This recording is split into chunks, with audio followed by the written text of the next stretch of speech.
Oh, what's up, guys? Guess you wanted to see how this turned out, eh? So, I'll try not to bore you as much with this video as the last video, but I know a lot of people are probably curious to how this turned out, so check it out. Okay, so this is just sitting in here with all the bolts and it just loose. I mean, so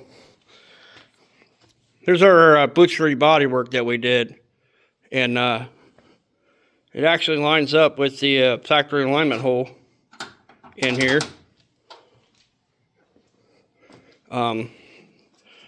Yeah, that one's, I didn't touch that side.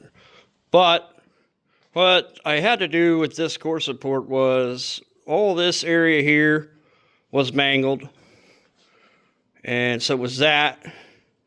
And you can't really see on this side, but this area right here on both sides is pulled up on the back like somebody was trying to rip this out of something. They were grabbing a hold of it, just pulling and pulling, trying to get it out of here. Which, if you want to get one of these out on these S10s, just get everything loose, slide it over to one side, and it'll come out. There's no need to wrestle it. Slide it over to one side, maybe pry back on the fender, just grab a hold of it and pull back just enough that you can get it to clear these. It'll come out. There's no sense of doing He-Man stuff with it. If it ain't coming out easy, figure out why. Take your time, because it'll save you or somebody else some time to have to straighten everything out. Anyways, so I think what I'm going to do is I'm going to pop you up in this cheap stand here, and yes, it's one of those cheapos. I got it on clearance at Walmart. It works, I guess. Just here. All right. So my handy dandy battery operating thing, battery went dead in it. So, anyways, for those of you who are wanting to know something about this, I do know a thing or two. When you bolt sheet metal to a car, don't just drop the hood. You want to lower it slow and make sure it's not going to hit anywhere on each side. Because then if the fender's in too far or the hood's too far over, vice versa, and say your fenders are nice or your hood's nice or you just painted it all, well then you're going to be mad. Anywho, for this side, I got a close gap and I got a really wide gap down here coming into this. And this side, I've got a kind of a tight gap and I got a wide gap. It's kind of even. These things were never like laser straight from the factory, so keep that in mind. I wanted to check the camera to see if you could see what I was pointing at. So what I could do, I know this is still butchered here, but like I said, I wanted it to work. But what I can do, since everything's loose, I can shove in on this a little bit, and I can get it a little bit tighter, a little more even, so to speak. It's not going to look good here, obviously, because this is butchery, but and to be honest with you, this truck, it did have a wide gap here before it was wrecked, or the deer hit it, I should say. This side is about the same, but I could shove it way over like that. If I wanted a pretty even gap, I can get it out of this side. But if I do that, then I have a monster gap over here. So I'm just going to have to split the difference.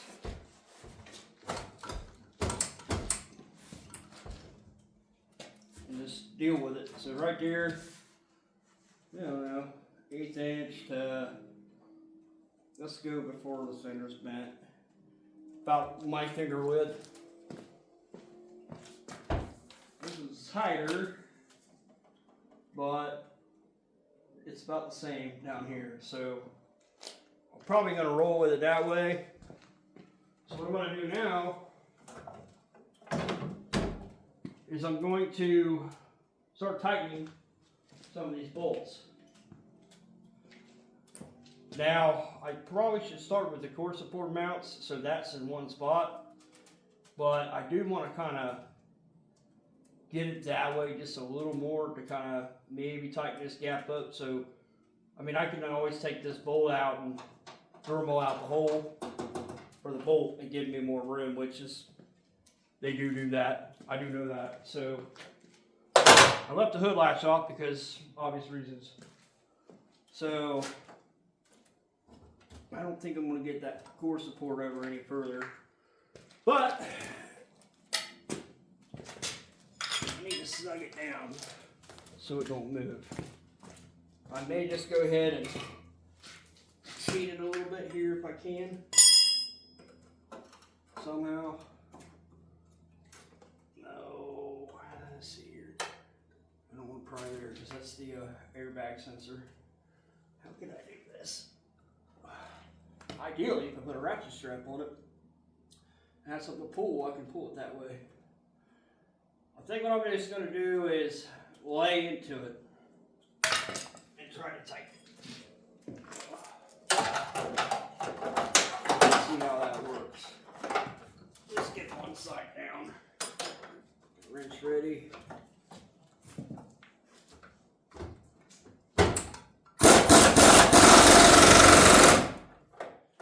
Now, those are on rubber bushings, so it's going to move regardless. Now we're gonna just do that.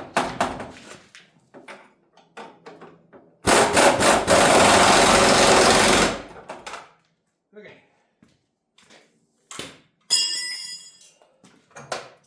Let's double check and see how bad it is.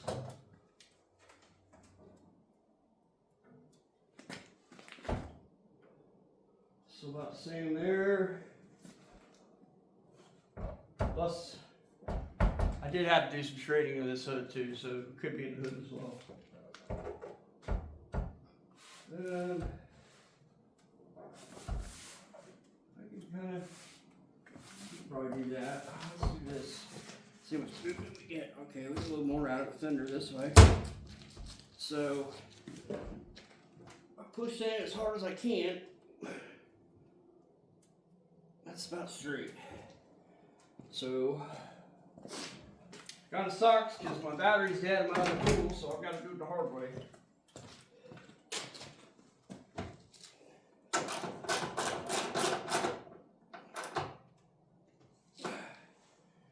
Alright. Recheck.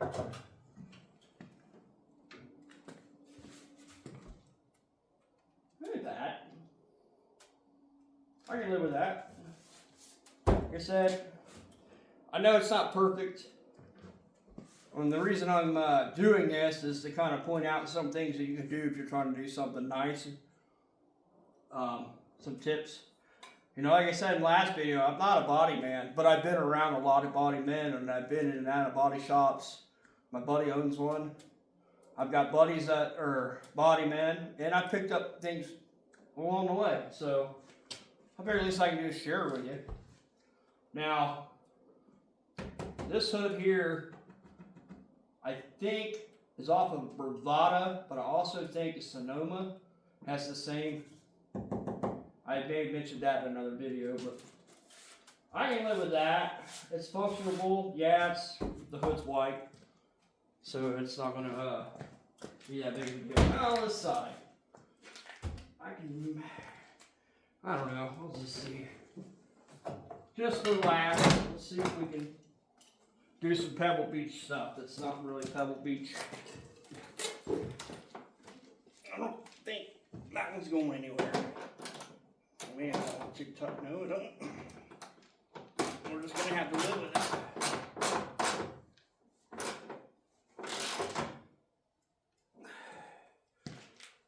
anyway,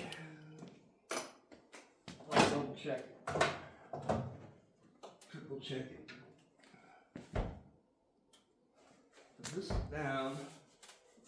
I can raise this. Well, let's just go ahead and adjust the hood just to see where it would end up. That's actually pretty good right there.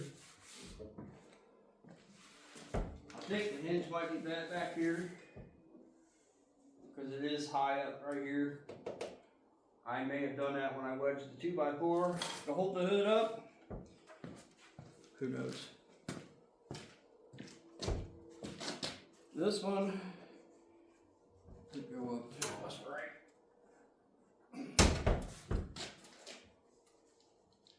What I'm feeling for is like right here, I feel it going up on the hood. It's higher. That's keep in mind this is still dented down here, so that's why I'm staying up towards this area that's not damaged. But see, it's kind of low. The hood's low on this side, so this fender also could have been. I know it was moved because when I opened this door, it barely rubbed, but now that I put that back on there, it's not rubbing. That's the door hinge, which needs lubed. Anyways, so this one I could go back up a little bit with it. Quarter turn. That ain't bad right there. Not bad. So it's just kind of a basic fitment on a hood. Most vehicles are the same. They got these little rubber things right here on each side that you can turn it in or turn it down, and that'll adjust the height of the hood when it's closed. Also keep in mind, the more tension you put on these, the more tension you put on the hood latch, which makes it harder to pull the cable and release the hood. Which then you may break the hood cable or break the handle off, or it's not good. So don't get crazy with those. Just do little increments at a time. Yeah, so I'm actually pretty happy with it. I mean, it's going to be functional. Now you may notice that I never took the AC condenser out because, well, it didn't leak. Yeah, it's kind of mangled up. Generally, believe it or not, I have taken these and put them on the ground and stood on them and flattened them back out. I don't advise doing that, but if you're in a pinch. But the Freon's still in here, so I'm going to get this the best I can. Just push on it. Now keep in mind, if you're doing this, it's under pressure. So if you push it on it or you puncture it, yeah, it could be a bad day. You can get hit with Freon or whatever, and that stuff's cold. So if you plan to do that, you're on your own with that. So I don't advise it, but you know where I'm going with that. So now we got sit here. I'm actually to do the completely wrong thing and take my random cut piece of wood and set it in here and give it a whack. Where's my dead blow hammer? There it is. Oh, random cut piece of wood. There you are. Make sure there ain't nothing pointy sticking out on it. Alright, let's see if I bust it. Whatever happens. I don't think I've got enough room to hit it.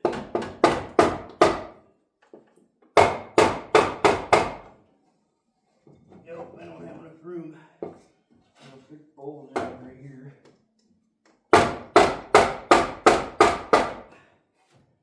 Yeah. It's pretty tough stuff, believe it or not. I'm gonna have to come up with some kind of a lever. Piece of wood on a piece of wood and look away while I pry. But I'm not going to bore you with that. I mean, I'm sure it'd be comical if something happened and I didn't get seriously injured. But that's not the point of the video. So, Yeah, also I do want to make a point is, if you're going to get parts, if you know what you're doing, or at least have the basic knowledge and the skill to unbolt stuff and put stuff back together, I prefer, me personally, and I will suggest that if you go get parts from a junkyard or someone's doing a part out, they say you pull your own parts. Because, well, here, this came from a junkyard. Well, a buddy of mine gave it to me, but it came from a junkyard. Now, granted, you'll get some cool stuff, extra stuff, but, you know, to cut all these wires, I mean, yeah, I got there's a fusible link I could use for something else, and a battery box, and some cable, and maybe some slim pickings on cuts, but the thing I don't like is usually they cut everything. In my case, which I'm lucky, if I needed the wiring harness for this thing, say it got cut when the metal got crunched, well, you can go and you can, this harness literally goes up to the fuse panel. You just take a few bolts out, flip it over, figure out which plug it is, run the screw out, and take the whole harness with it. That way you're not cutting things, because nothing annoys me more than getting something from a junkyard and everything's cut on it. And it's like, well, especially if you get an engine, they just go and they just cut all the wires and the hoses and everything, and you're done. Like, here's a good example on that. So, this has a oil cooler for the power steering that bolts here. Okay? Well, mine, luckily, is still good. But the one that came with this core support, they just Zolzol the lines off. The metal lines. Well, I get it, you're pressed for time, you're trying to get stuff out. Cut the rubber lines. These are on with the hose clamps, spring clamps or worm clamps. Cut the rubber hoses off. Don't cut the metal, because this was a perfectly straight cooler until they went zip zip. Now granted, I could probably put a lip on that and reuse it, but that's the point I'm trying to make. You see where I'm going with that. So that was a good part that could have been perfectly fine. Then I didn't get out of that, which I'm lucky I don't need it. So, yeah, so I figured, you know, I made that first video and did the butchery bodywork over here. And I was like, you know, those people probably want to know how that turned out. So, like I said, ooh, what's that flying around? It's not pretty. It's not done right at all. It's not done right. I admit that. I just needed it to bolt this core support in and hold the core support and fit in there, and then the hood close without looking super terrible. It's not Pebble Beach. It's a driver.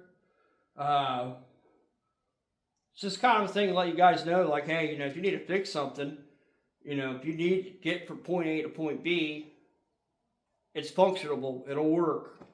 At least in my area. I know there's other areas, you know, vehicle gets wrecked or whatever, you know, you got to go take and have it inspected and everything.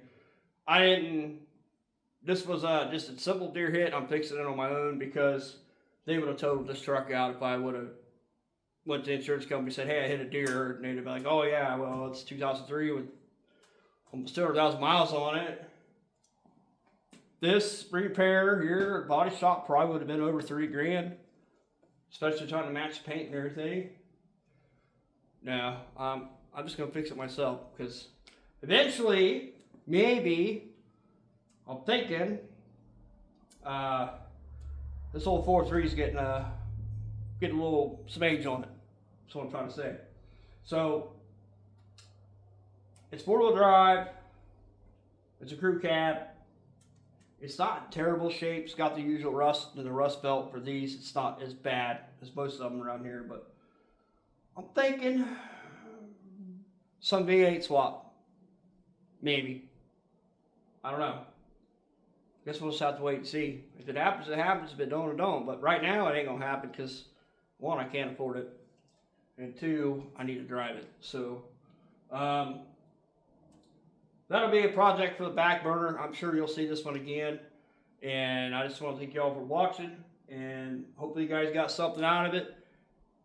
And like I said, just trying to share some stuff with you, and maybe you guys might pick up on something, a thing or two. You know. Awesome.